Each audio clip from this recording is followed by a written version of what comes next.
Swastiastu. Saya Ibu Setiayu Adi Rahayuni. Saya merupakan salah satu dosen dari Prodi PGSD STKIP Agama Hindu Amlapura. Jadi dalam kesempatan ini, terutama dalam pemaparan deskripsi pelaksanaan Tridharma Perguruan Tinggi pada bidang pengajaran, saya dipercaya untuk mengampu mata kuliah konsep dasar MAPEL IPS SD, MAPEL SD IPS 1, MAPEL SD IPS 2, strategi pembelajaran IPS SD. Jadi mata kuliah tersebut merupakan mata kuliah yang sinkron dengan bidang keilmuan saya, yaitu pendidikan IPS.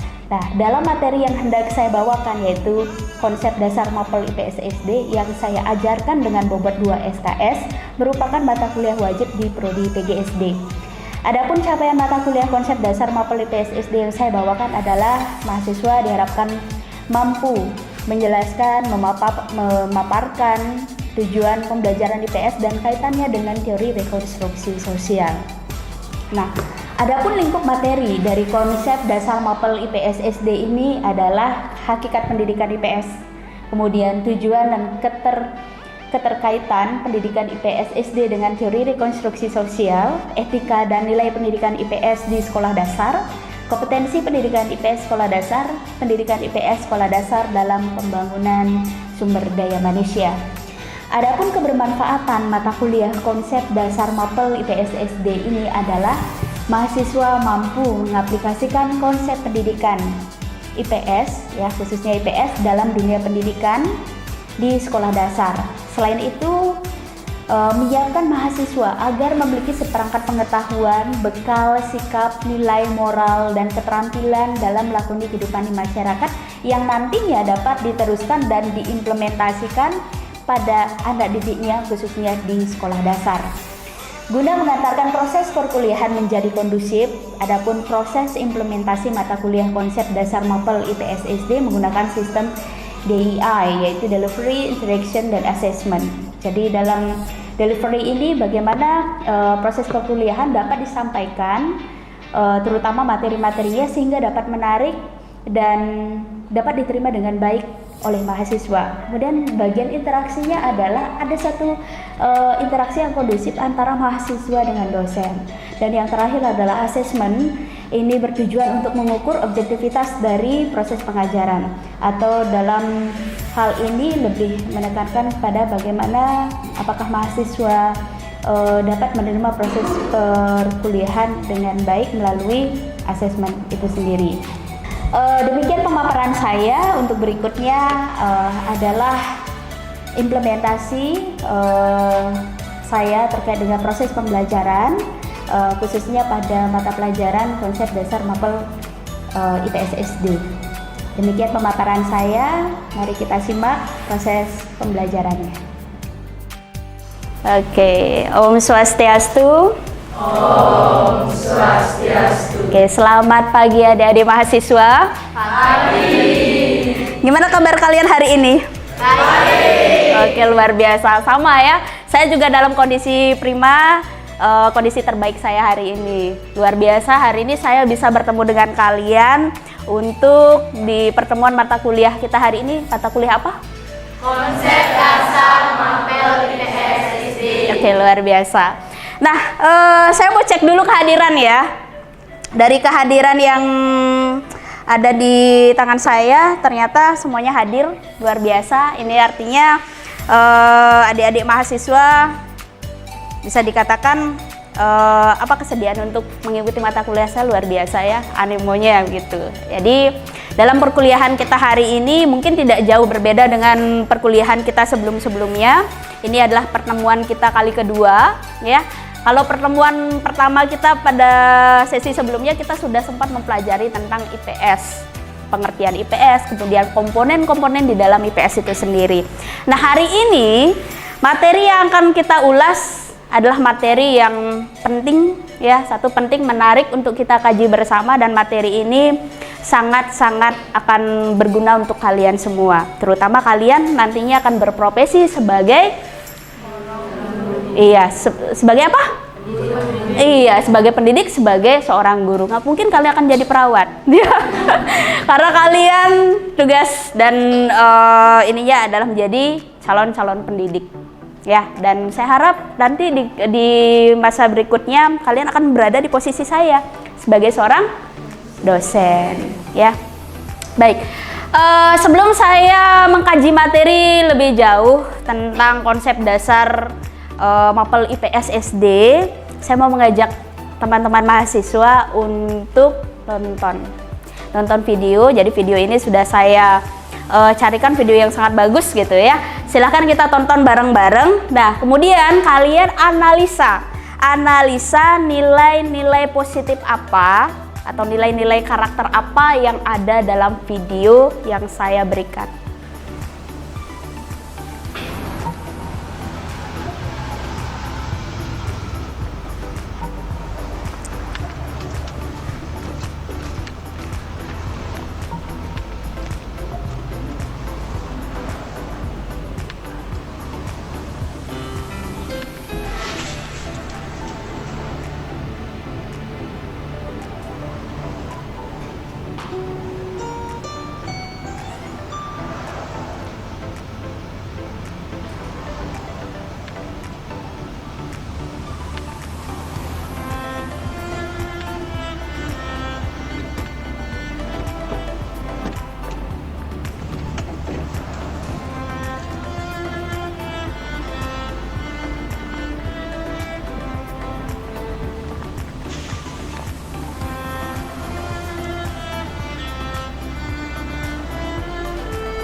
Oke, menarik sekali videonya ya. Kita akan mendapatkan banyak sekali nilai-nilai positif dari video barusan. Nah, saya mau tanya sama kalian nih. Kira-kira sikap positif apa saja ya yang kamu temukan dalam video tersebut? Silakan katakan. Oke, saya tunjuk Indah. Sikap positif yang saya temukan dalam video tersebut yaitu tolong-menolong, toleransi, saling menghormati, kerjasama, dan bertanggung jawab. Oke, luar biasa jawaban dari Indah. Kita kasih plus sekali lagi ya. Oke, masih dengan pertanyaan yang sama. Kira-kira sikap positif apa saja yang kamu temukan dalam video tadi? Eta? Dari analisis yang saya temukan yaitu sikap positifnya berupa cinta tanah air, rela berkorban, peduli, mandiri, dan lain-lain. Jadi jawaban kalian itu luar biasa ya. Hanya dari sebuah video yang durasinya mungkin tidak lebih dari 3 menit kalian bisa menemukan nilai-nilai positif. Ini luar biasa sekali. Ini menandakan bahwa kalian juga memiliki nilai itu di dalam diri kalian, ya nggak? Tepuk tangannya mana? Oke.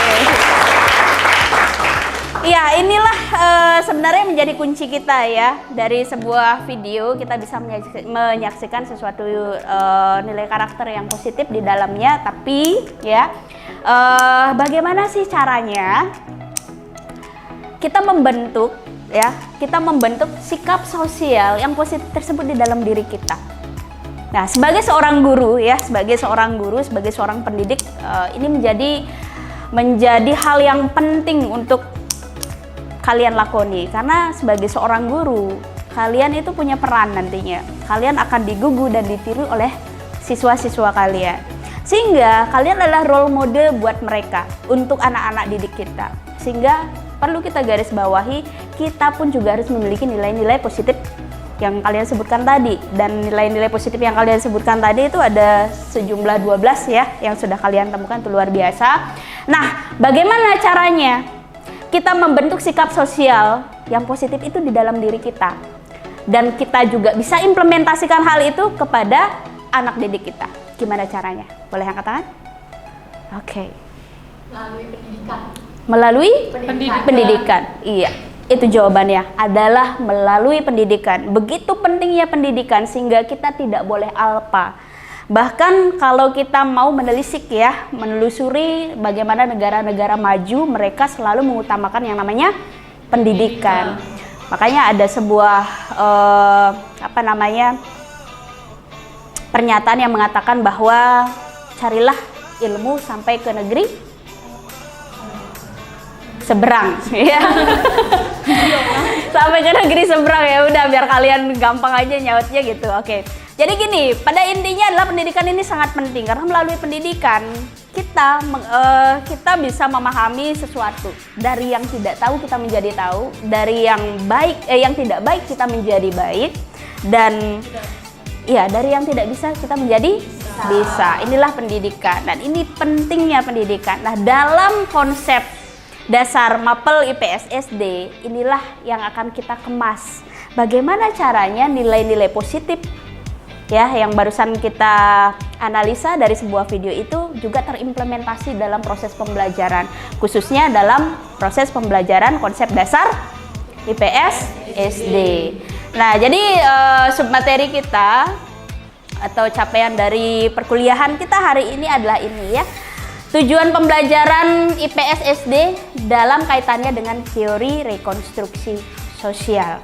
Ya, jadi melalui pembelajaran IPS, kemudian dalam teori rekonstruksi sosial ini bagaimana implementasinya sehingga nilai-nilai karakter ini bisa tumbuh di dalam diri kita.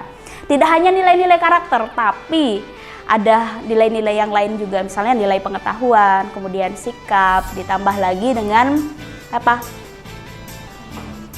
Moral, iya pasti.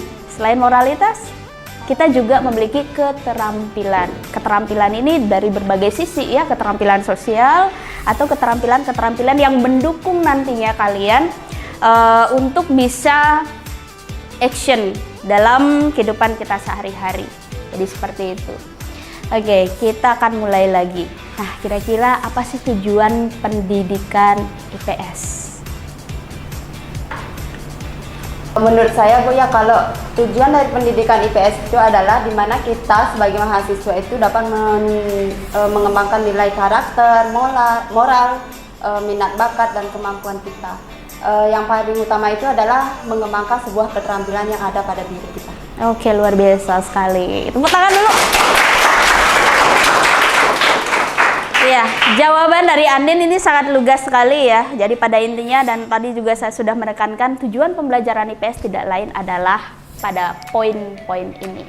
Ya, mendidik dan memberikan bekal kemampuan dasar ya, agar dapat mengembangkan nilai karakter, moral, minat, bakat, kemampuan serta berbagai bekal untuk melanjutkan pendidikan ke jenjang yang lebih tinggi. Nah, seperti yang kita ketahui adik-adik sebelum menginjak ke perkuliahan tentu kalian pernah belajar di tingkat sekolah dasar, kemudian naik lagi ke SMP, SMA dan baru di perguruan tinggi. Bahkan dari berbagai jenjang yang sudah adik-adik pernah tapaki dari mulai SD sampai hingga di perguruan tinggi, kalian tidak pernah absen mengetahui tentang IPS. Bahkan di sekolah dasar kita juga sudah mempelajari tentang IPS sampai dengan di jenjang perguruan tinggi. Sebegitu pentingnya IPS karena tujuan dari pendidikan IPS tidak lain adalah ini. Kalian di pendidikan IPS atau dalam proses pembelajaran IPS di sekolah dasar sampai dengan di perkuliahan ini, tujuannya adalah tidak lain adalah memberikan bekal kemampuan. Ya, kemampuan pengetahuan, kemudian keterampilan, di sisi lain nilai karakter kalian juga akan terbangun. Nah, ini pentingnya pendidikan IPS sehingga tidak boleh dialpakan. Nah, kaitannya dengan kalian nantinya ketika terjun sebagai guru khususnya di sekolah dasar, maka yang penting adalah bagaimana pendidikan IPS ini dapat menumbuhkan karakter-karakter ini atau tujuan seperti yang sudah adik-adik mahasiswa ketahui. Nah, bagaimana caranya? Ini yang penting. Ya. Nah, dalam IPS kalian nantinya akan menjadi seorang guru gitu ya. Anda nantinya akan tampil sebagai seorang guru, sebagai pendidik. Anda tidak bisa kerja sendiri. Nah, dalam teori rekonstruksi sosial ya yang disampaikan oleh Theodor Bramel ini disebutkan bahwa upaya mendidik siswa ya ini tidak bisa Anda lakoni sendiri. Jadi Anda harus melibatkan beberapa komponen ini. Yang pertama adalah orang tua. Ya, Kedua adalah masyarakat, yang ketiga adalah sekolah. Jadi dalam teori rekonstruksi sosial ini adalah upaya mendidik siswa ya dengan bersama-sama melibatkan 3 komponen penting ini, yaitu orang tua, masyarakat, dan sekolah. Jadi Anda sebagai guru, kalau Anda berniat sekali ingin membuat anak didik kalian menjadi orang yang sukses, bermoral, kemudian memiliki pengetahuan, keterampilan, dan lain sebagainya, itu tidak bisa Anda kerjakan sendiri. Jadi Anda tetap harus berpegang terhadap teori rekonstruksi sosial ini, yang mana kamu harus menggandeng siapa? Orang tuanya, menggandeng masyarakatnya, dan kemudian di lingkungan sekolah ini sebagai wadahnya bisa membentuk anak didik kita menjadi orang-orang yang bermoralitas sebagaimana tujuan dari pembelajaran IPS itu sendiri. Berjam. Nah, yang perlu kita tanamkan lagi, kita juga harus memahami teori rekonstruksi sosial ini sebenarnya komponennya apa-apa saja sih di dalamnya. Jadi dalam konsep pelabelan diri, sikap objektif terhadap diri sendiri, kita melihat bagaimana adanya kita, kelebihan kita, dan kekurangan kita. Ya, dan ini juga berlaku kepada Anda nanti ketika Anda menjadi seorang guru. Jangan pernah Anda melihat anak didik kalian atau siswa kalian sebelah mata. Lihat dia dengan segala kelebihan dan kekurangannya. Ya. Dan kemudian yang ketiga adalah penghayatan terhadap nilai sikap keberagaman dalam kehidupan pribadi dan sosial. Dan yang poin keempat, pembentukan konsep pengetahuan. Ya, konsep pengetahuan, pemahaman, kesadaran, dan lain sebagainya. Nah, ini penting. Ya, nah dalam teori rekonstruksi sosial, konsep inilah yang perlu kita pegang. Bagaimana konsep yang pertama menekankan kepada anak didik kita bahwa segala kelebihan yang ada dalam dirinya itu luar biasa, segala kelemahan yang ada dalam dirinya pun juga itu adalah bagian dari dirinya. Sehingga bagaimana si anak bisa menerima kelebihan dan kekurangan dirinya. Seperti itu. Nah, berbagai kasus terjadi di dalam dunia pendidikan adalah banyak sekali orang menginginkan agar anak didiknya itu menjadi sosok lain. Sosok lain yang dimaksud di sini bukan ini ya, bukan yang bukan Superman atau apa ya, tapi lebih kepada melihat potensi dirinya. Apa sih potensi si anak? Gitu ya. Potensi inilah yang kemudian dikembangkan menjadi potensi-potensi unggul yang nantinya ini bisa mereka gunakan untuk menjawab tantangan-tantangan dunia. Gitu. Oke. Lebih jelasnya mungkin ada sebuah foto. Coba kalian lihat foto di depan. Ada seekor kucing, tapi dia berkaca, dia melihat dirinya sebagai seekor singa. Inilah yang penting. Bagaimana membuat anak-anak didik kita, mereka memiliki kepercayaan diri. Ini yang penting. Jangan pernah kita melukai atau melabeli anak didik kita dengan label-label negatif yang justru dia mengkerdilkan dirinya sendiri. Justru dia harus berbesar hati dengan segala kelebihan dan kelemahan yang dia punya. Ya, kelebihan yang mereka miliki itulah yang kita gali sehingga mereka akan tumbuh menjadi orang-orang yang percaya diri, tumbuh menjadi orang-orang hebat, orang-orang yang sukses ya di bidangnya, di komponen keterampilan yang dia miliki. Nah, ini yang penting sehingga buat adik-adik mahasiswa, kalian adalah kebanggaan saya juga dengan segala kelebihan yang kalian miliki. Bagaimana caranya kita merekonstruksi citra diri anak-anak didik kita ini menjadi teori rekonstruksi pertama yang penting sekali. Jadi jangan pernah abaikan ini, ya. Oke, kita lanjut. Nah, ada sebuah buku fenomenal yang sempat saya baca. Ya, ada sebuah buku fenomenal yang ini karya dibuat oleh Adi W. Gunawan. Beliau adalah salah seorang pakar di bidang psikologi, ya, kemudian hipnoterapi, dan di parenting atau pendidikan parenting. Nah, beliau secara gamblang menyebutkan konsep diri dalam teori rekonstruksi, ya, bagian dari teori rekonstruksi ini menyebut bahwa konsep diri ini sangat penting. Ya, tapi kita juga harus ketahui bahwa teori rekonstruksi sosial ini dipengaruhi oleh tiga hal penting. Hal yang pertama ini adalah siapa yang memasang konsep diri tersebut. Ingat, anak-anak di usia mereka masih berada di sekolah dasar, mereka percaya sekali dengan apa yang dikatakan oleh gurunya. Ketika si guru, ada sebagian guru ya nantinya, Anda mengatakan bahwa siswa Anda bodoh, maka dia akan percaya bahwa dirinya bodoh. Tapi kalau kalian merekonstruksi anak-anak didik kalian dengan label-label yang positif, ini arahnya adalah anak-anak ini pun juga akan terbentuk positif. Jika kamu mengatakan si anak, wah kamu hebat ya, kamu rajin, kamu cerdas, kamu baik. Nah, konsep diri ini akan tertanam dalam diri anak karena kamu sebagai guru adalah orang yang berpengaruh menurut anak itu sendiri. Sehingga poin pertama adalah kalian sebagai seorang guru nantinya punya kuasa untuk memberikan sugesti positif terhadap anak didik kita. Nah, poin yang kedua adalah seberapa kuat intensitas emosi yang ditimbulkan. Nah, dalam hal ini atau dalam ranah ini adalah emosi yang dimaksud adalah dorongan-dorongan rasa yang positif. Perasaan yang kalian hantarkan bukan perasaan yang bohong. Ya, bukan sekedar ucapan semata, tapi adalah sesuatu yang melibatkan rasa. Ya, dimana itu memang tulus.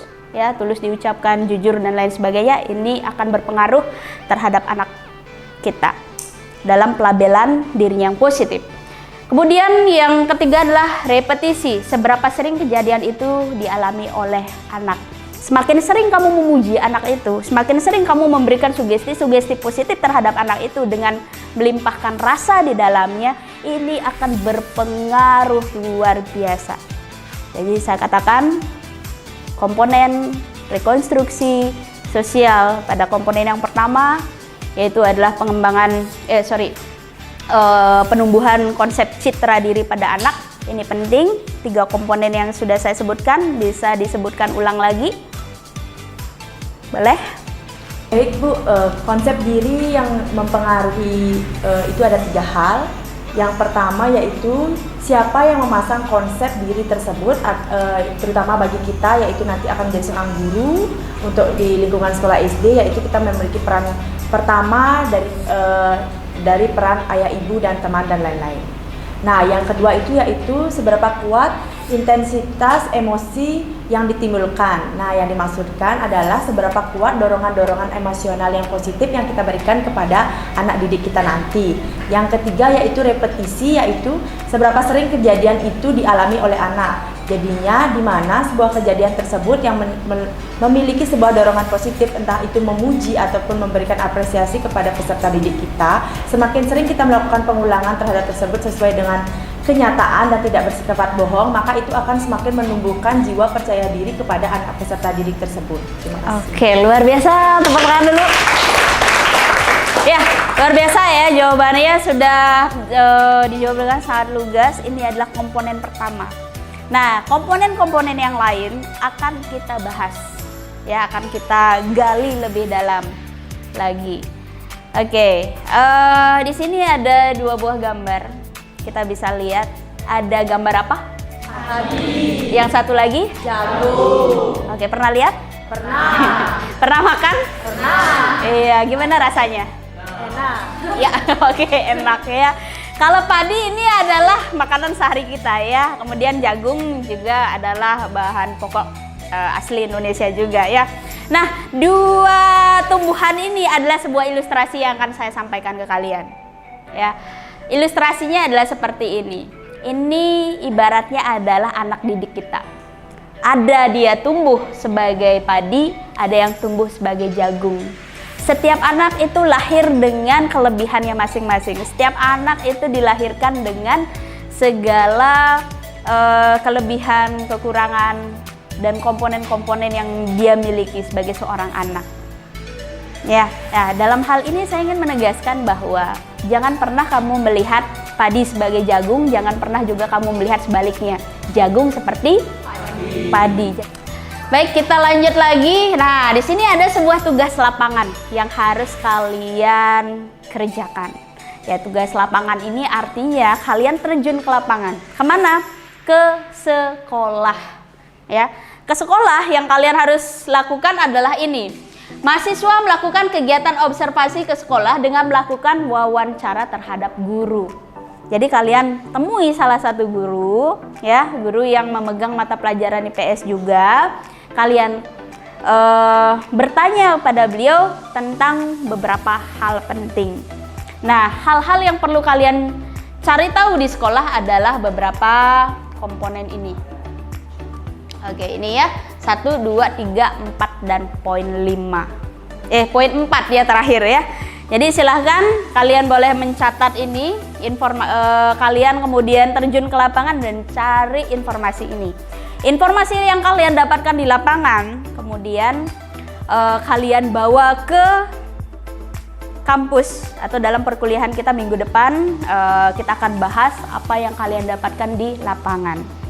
Apa kaitannya dengan mata pelajaran kita? Jelas ya, karena dilematisnya pendidikan IPS di lapangan itu banyak sekali dan ini perlu digali lebih dalam lagi, sehingga tugas kalian ke lapangan untuk menggali informasi itu, kemudian kalian rangkum semua yang kalian dapatkan di lapangan untuk kita jadikan bahan perkuliahan. Bagaimana? Bisa?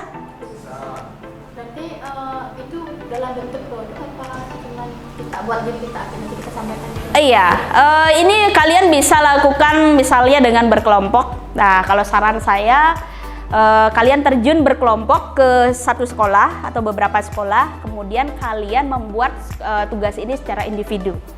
Paham ya? Jadi kalian boleh datang ke sekolah beramai-ramai, misalnya satu kelompok itu terdiri dari 3-4 orang. Ya, lakukan wawancara dengan guru tersebut. Setelah itu, kalian catat hal-hal penting. Nah, apa yang kalian temukan, kalian buat secara individu. Ya, buat itu secara individu, kalian sampaikan, diketik, kemudian buat dalam bentuk seperti makalah, ya, makalah. Apa yang kalian dapatkan, kemudian kita akan presentasikan pada pertemuan minggu depan. Bisa dipahami? Bisa. Oke, luar biasa. Nah, terakhir sebagai penutup, kira-kira apa hal-hal yang sudah kalian pelajari dalam pertemuan kita hari ini? Ada yang boleh menyampaikan? Satu orang saja. Oke, silahkan. Baik, hal apa saja yang sudah kita dapatkan dari pembelajaran hari ini adalah banyak sekali ya Bu. Karena yang pertama adalah bagaimana manfaat pembelajaran IPS tersebut bisa menjadi bekal kita sebagai calon pendidik yang akan terjun langsung ke ranah sekolah dasar. Dan di mana kita juga harus memperhatikan yang namanya rekonstruksi sosial tersebut untuk mensukseskan kita dalam memberikan pembelajaran IPS yang tidak hanya teori namun juga dipraktekkan langsung agar anak didik merasakan nyatanya pembelajaran IPS dalam lingkungan sekolahnya. Terima kasih. Oke, luar biasa jawaban dari sahabat kita ya. Jadi apa yang kita pelajari hari ini jangan jadikan hanya sebatas konsep, tapi bagaimana kita bisa mengimplementasikannya. Nah, dari segala pengetahuan yang kita sudah pelajari barusan, harapan saya ke depan ini bukan hanya sebatas teori, tapi bagaimana nanti kalian mengimplementasikannya dalam dunia pendidikan. Apakah kita harus menunggu sampai kita menjadi seorang guru untuk bisa mengimplementasikan pendidikan IPS ini? Tidak. Jadi pada intinya adalah kita mulai dari diri kita, sehingga nantinya ketika kalian menjadi seorang guru, kalian sudah siap. Oke, sekian ya untuk perkuliahan hari ini. Saya rasa cukup. Minggu depan sesuai dengan instruksi saya, kita akan lanjut dengan presentasi. Semua disiapkan. Baik, di akhir kata saya ucapkan terima kasih sekali atas partisipasi kalian, pengetahuan yang kalian berikan kepada saya pun dalam diskusi-diskusi tadi, tanya jawab tadi itu luar biasa. Terima kasih. Sampai bertemu minggu depan. Selamat pagi. Para pesanti, kawitin. Om Santi Santi Santi Om. Demikian deskripsi singkat dari proses pengajaran yang saya tampilkan. Semoga memberikan manfaat bagi dosen-dosen dengan mata kuliah yang serupa. Atas atensi Anda, saya sampaikan terima kasih. Om Santi Santi Santi Om.